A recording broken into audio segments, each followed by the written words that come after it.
everyone, and welcome to this week's episode of Peanut City Police. Today I am joined by Major Epperson and Sergeant Helvestine, and we are going to talk about Flock. So, can you guys first start by explaining a little bit about what Flock is? Sure. So, over the last about 2.5 years or so, the City of Suffolk and the Suffolk Police Department decided to start using the Flock safety system. Flock is a company that markets certain devices that can be deployed in order to help our investigations, locate missing persons, detect gunshots, and things of that nature. So since around early 2022, we've been partners with Flock, and we have began the deployment of license plate readers known as Falcons, as well as gunshot technology known as Ravens across the city. Okay. Sergeant Helvestine, can you tell us anything else that it might do? Flock is, for the license plate readers, they read every license plate that goes past that camera and reference it to the Virginia State database as far as if that license plate is stolen, if that vehicle is stolen, if there's missing persons attached to that vehicle, and if those type of alerts populate with that license plate, it sends an alert to all officers in that area that are working, so that way they can try to locate that vehicle. As far as the gunshot detection, those devices register gunshots. They can also register fireworks. They're able to determine the difference between the two. And if a gunshot detection alert goes off, it captures the audio of that gunshot and sends it to all officers that are working. It is not a constant record, so we're not going to get voices and things like that. It only is intended to capture gunshot detections. And it gives a triangulated location of where it believes that gunshot happened. Oh, that's really cool. That really helps out the police a lot with knowing a location that they can at least know where to begin going to in case there's any victims there at that particular area. Yes. I like that. And the gunshot detection, it's extremely accurate. It's up to about between 90 and 100 feet of accuracy. So we have found it to be extremely accurate on several occasions. Just like Sergeant Helvestine says, it's one of those situations where it's important to know what the devices do and are capable of doing, and what they're also not capable of doing as well, and that we don't have them doing. So they're not picking up people having conversations or anything of that nature. They're designed for gunshot detection, and they can discern the difference between gunshots and fireworks as well. So, and it really helps us out in response times. And we've seen our response time to those types of calls be extremely useful in recent cases where officers are getting those gunshot alerts at certain locations and in certain times of the day that, are worrisome, and they're already moving in that location and in that direction before that call even comes into dispatch. So that's cutting down on that response time and helping us, if there is a gunshot victim, to render that aid. So I like that. That's good for the viewers to hear. I believe that's really good, especially for all victims of crime. Sure. So I really appreciate you guys doing that. Mm-hmm. Right, because ultimately if it's helping us, it's helping the community. So the faster we can get there or find, the bad guy with the cameras or anything like that, is helping both sides. Suffolk becoming safer. So can you talk a little bit about maybe next steps or new things that we're implementing with Flock? Sure. So initially we started this program out back in 2022 with around 27 LPR devices and around 1 square mile of Raven. And it's not necessarily a contiguous 1 square mile. It's, we can break that up working with the vendor. So we've got coverage in the downtown area. We've got coverage in the northern part of Suffolk. Over the last 2 years, we've expanded our LPR program. We've added roughly around 25, 30 more devices around the city, and as well as our gunshot detection. And currently, right now, we are expanding our Raven gunshot detection program around the city. So we put those devices where we can empirically show they need to be. It's not one of those situations where we sit around and say, this is where we think we should go. We look at our data, our crime trends, not just for a year, but over the course of a year, and we plot those devices where they need to go. And that's the way we mapped out that extra gunshot detection that is currently being installed in different areas. And when it comes to that installation, you know, the vendor that we are under contract with, they handle that. All those devices are permitted. They have to have permits. They're installed on public easements, the right-of-ways, and things of that nature. So that's the way that all handles. We just don't go out, the police department, and throw them in the ground. It's done by a third party, and the proper permits are issued by the city for that to happen as well. So. Okay. And where can people that are viewing, or even people like me who really don't know much about Flock and Raven, where can we go to learn more about Flock, Raven, LPRs? Exactly what could we go and learn?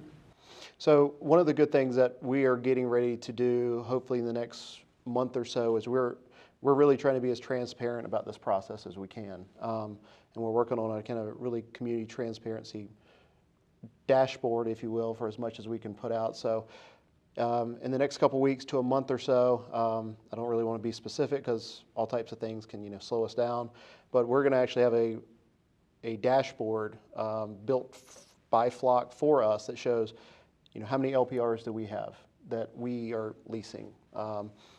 Who are we sharing? Who is sharing cameras with us? Because it's, you know, it's a network type system for the same information that's coming in. And it'll give you some other data. So that's kind of what we're hoping to launch here in the next couple weeks. And then we've also got another part of this that we're going to be launching around the same time, where the community can give us a little more input as well in the form of registering cameras with us, not necessarily having a live feed for their cameras, but basically knowing who has a camera, who has a Ring camera, and if a crime does occur, that we can go to that source, that citizen, that business, and try to get a little more information to try to help solve crimes. So that, hopefully that'll be launching very soon. Again, we're in the process of building that out in the trying to be more transparent to the public, as well as utilizing the most technology we can. I like that. And so many people have Ring cameras now, and that's good. That will be able to assist the police in capturing those images that may be needed for that particular crime. Thank you. Yeah, and you know, you mentioned we've had it for about 3 years now, and it seems successful. So can you just touch on that and how that this has really impacted us from not only uniform patrol but to investigations? Sure. I'll kind of start off and hand it over to Sergeant Helvestine. But so all officers that utilize our LPRs, our Flock program, first of all, they have to go through training, right? We train everyone to be able to use it and to have access to the system. Further, depending on your position within the department, your rights to the system are kind of really commensurate with what your duties are, right? So patrol officers have an access level, the detectives, and so on for there. So because we know that each of those particular areas have certain needs and demands as it comes to this. So that's kind of how the way we have it set up for oversight. And we also, I'm responsible every month. We do a monthly report to look at everything. You know, we look at our devices, we look at who is using the system, what they're searching it for, any problems, any anomalies, to try to have that oversight to make sure it's truly being used what it's used for. And that all plays into kind of the success that we have on different areas, because depending on where you are, you could have very small successes and large successes, and that's important all the way around. So I'll let Sergeant Helvestine talk about some of the successes that we've had with the program. I can tell you from working patrol, there was an incident where we had a Raven alert, and this was before any calls for service. And I responded to that scene and started checking the area because I wasn't very familiar with how accurate the location, the pin that is provided with the triangulation of the gunshot detections. So I just started checking the area. I then went to the exact location where the pin was dropped and that's where I found shell casings. Wow. Shortly thereafter is when victims started reporting that their houses or cars were hit.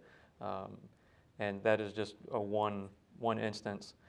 This has been used for license plate reads, for major crimes that, without getting into details, helped solve that case the same day.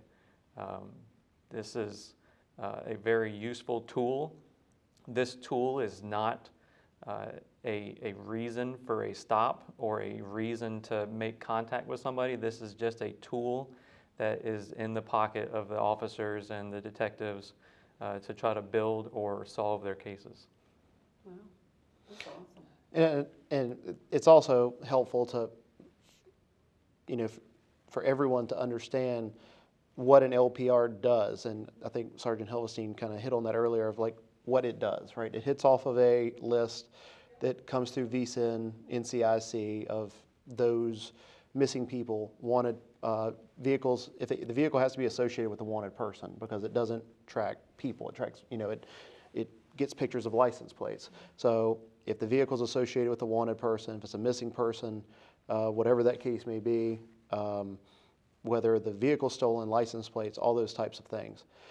But what it doesn't do, and what the system's not set up for and it's not used for, it doesn't track whether somebody has insurance on their vehicle. It doesn't know whether the person is suspended. It doesn't know who is driving the vehicle. All those things that the system is not designed for. So, the flock system is not our automated enforcement system. The flock system doesn't write tickets. It doesn't have that capability. In fact, those two systems have to be separated no matter what. It's just the way that it's set up. And our system for flock and our system for automated enforcement are two completely different things. They're not even in the same ballpark. So that's what's important to understand: what it is, what it does do, and what it does not do. The LPR program we've been using it for roughly about 3 years now, but it's nothing that is truly new. The technological advances are newer and they're better, but we had an LPR program back in 2010, 2011, where it ran off of a vehicle, was affixed on a vehicle, and it would do LPR work from there. So, it's nothing that is too terribly new, but it is something that we're using. All the cities in Southside Hampton Roads and beyond use it. It's very helpful. It's a great tool, and it's something that truly does reduce crime. Thank you. Great. Well, you shared a lot of good information with us, and I think with our viewers as well, as to what all of these systems do. So I'm going to open it up now. Is there anything else that either of you would like to add that maybe we didn't touch on? No, and it's important for people when they see these devices to distinguish between the two. And I think we're going to put some photos up during the video. What a Raven looks like, what a Falcon looks like. A Falcon is significantly, it's larger than a Raven, and they're completely opposite. One does audio and one takes pictures of cars. So, it definitely reduces crime. It reduces our response rate, and it's something that is important for us to stay with, and it's important for us to also make sure we're using it responsibly, just like everything else. We have to be responsible to the citizens with the programs that we have, with the responsibilities that are given to us from the citizens to police effectively. So that's what's important to me with this program, is to not use it for anything other than it's intended to. And I think I'll just touch on retention.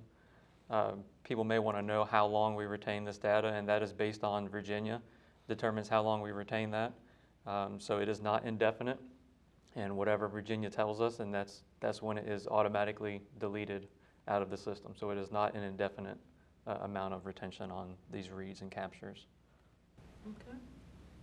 Great. Well, thank you, Major Epperson and Sergeant Helvestine, for joining us today, and thank you everyone for watching, and we will be back next week with another episode. Thank you.